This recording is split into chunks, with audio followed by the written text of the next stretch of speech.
Assalamualaikum kepada semua yang menonton. Sebelum kamu teruskan menonton, jangan lupa untuk subscribe, like and share dekat semua kawan-kawan kamu semua. Okey, so hari ni saya nak terjah dekat satu bengkel yang lain daripada lain guys. Sebelum ni kita tengok kalau kita nak baiki kereta ke, nak servis kereta ke, kita kena pergi dekat kedai. Tapi sekarang dunia dah terbalik.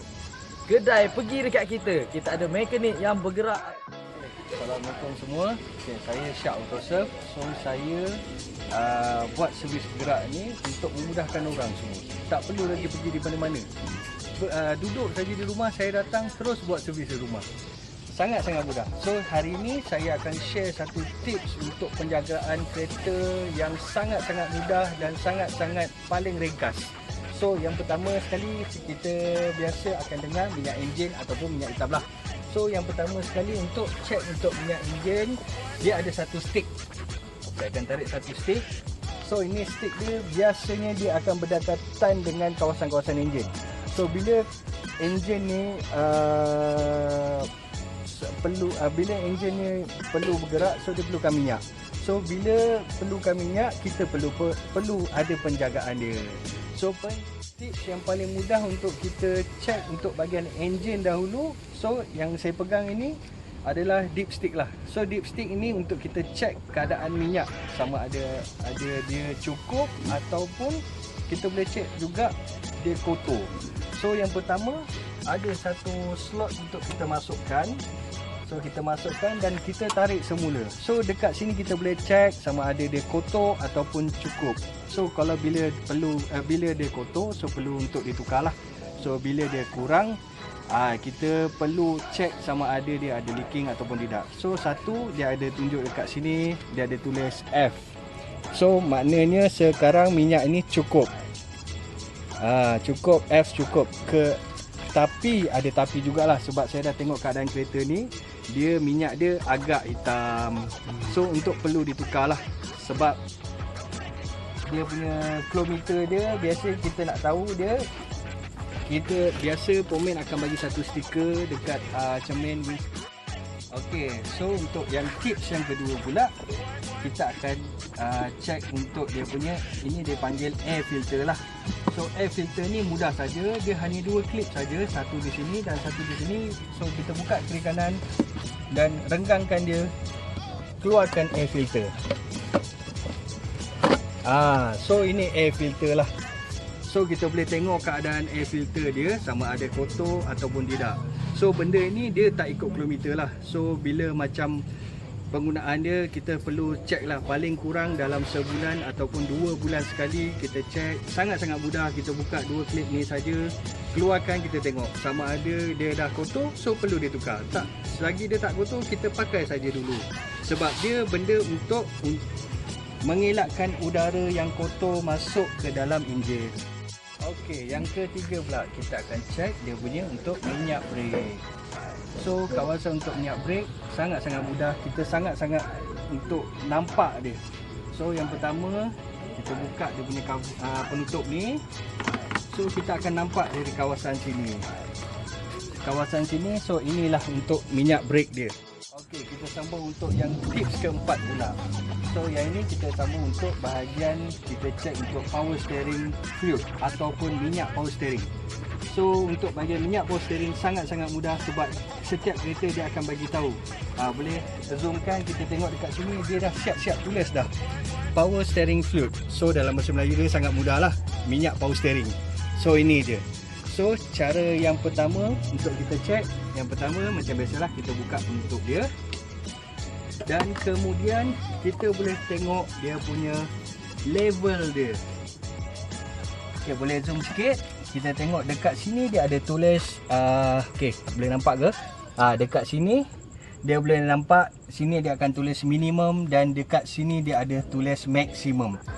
So keadaan minyak ni, kalau setiap mana kereta kita kena pastikan keadaan minyak tu dalam kawasan level yang maksimum lah. Okey, kita sambung tips yang untuk kelima pula, untuk penjagaan bahagian sistem pengairan enjin ataupun dipanggil radiator coolant system. So dekat sini kita boleh check untuk dia bahagian, dia ada dua tangki. So yang tangki yang pertama di sinilah. So ni dia panggil main radiator dia. So ini dia panggil receiver radiator ataupun dipanggil second radiator receiver. So biasanya kita akan check dia bahagian untuk bahagian receiver lah. So bahagian receiver ni kita akan check dia punya level dia, pastikan coolant dan air dicampurkan, pastikan dia di tahap yang penuh lah ataupun maksimum untuk mengelakkan daripada radiator yang main ni kurang. Sebab dia akan sedut air ni masuk ke dalam yang utama. So keburukannya pula kalau kita tak menjaga untuk untuk air radiator ni, dia akan mengakibatkan sangat-sangat kos yang sangat-sangat tinggi untuk bahagian enjin, sebab dia untuk bahagian cooling system. So bila cooling system ni tidak berfungsi dengan baik, salah satu utama yang dia buat akan membuatkan enjin tu rosak ialah dia panggil overheat. Itu kita sama yang untuk tips ke-6. So ni tips yang terakhir lah untuk bahagian gearbox dia. So boleh kita nampak dekat sini untuk kita check untuk bahagian gearbox lah. Dia ada dipstick juga sama macam minyak enjin. So kita tarik dia dan kita akan tengok satu stick yang panjang ini untuk kita check dia punya level dia. Untuk yang pertama untuk kita check, mula-mula kita lap dulu untuk minyak yang lama. So untuk kita confirmkan balik level yang minyak dalam gearbox tu. So yang pertama kita masukkan balik stick ni ke dalam untuk level check dia. Okay, kemudian kita tarik balik semula. So dekat sini kita akan nampak untuk level minyak dia. So dekat sini kita boleh nampak minyak dia dekat hujung jari ibu jari saya ni lah. So boleh dikatakan dekat sini cukup dan boleh dikatakan kualiti minyak dia pun masih elok, sebab minyak gearbox ni dia color merah. So kita boleh nampak color merah dia lah. Kalau boleh dikatakan, saya calik sikit sini, nampak color merah dia. So ini untuk kualiti minyak dia sangat-sangat baru lagi.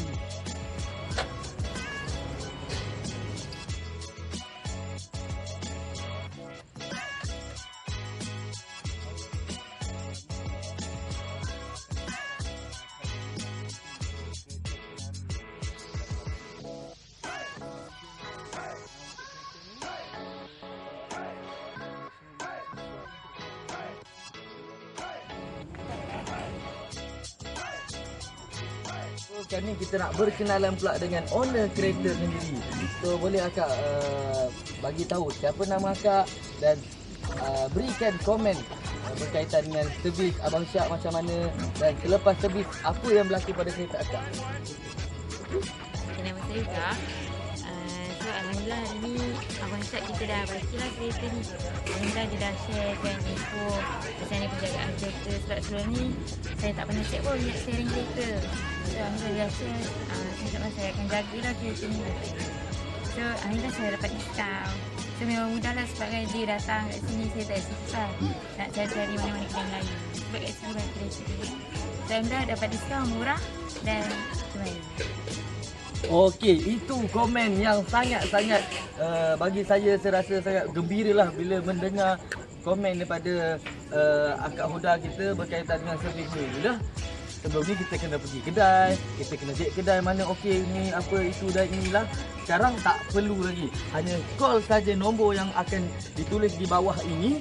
Call saja Abang Syak akan sampai dekat tempat kejadian kereta anda itu, dan Abang Syak akan repair semula kereta tu ataupun servis ke, buatlah apa yang patut semula dan jadikan kereta anda sihat seperti biasa.